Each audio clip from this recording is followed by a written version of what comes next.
ମୋ ଭିତରେ କେତେ କ୍ଲିୟର ଆସୁଛି।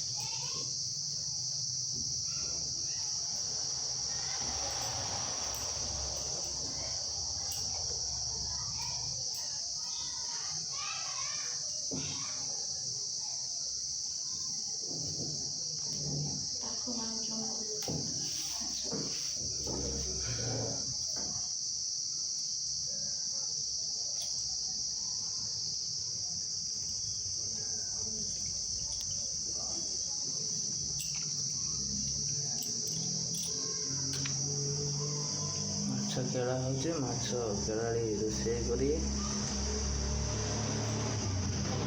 କଣ୍ଟିଆ ମାଛ ଧରା ହେଇକି ଆସିଛି। ଆଉ ଟେଷ୍ଟଟା କେମିତି ହେବ ଦେଖାଯିବ। ରୋଷେଇଆ ତ ପ୍ରାୟତଃ ସାଇଡ଼୍ ଅଛନ୍ତି କଣ୍ଟିଆ ରୋଷେଇ କରି। ଦେଖିବା ଆଜି ସଣ୍ଡେର କଣ୍ଟିଆ ଝୋଳଟା କେମିତି ହେବ।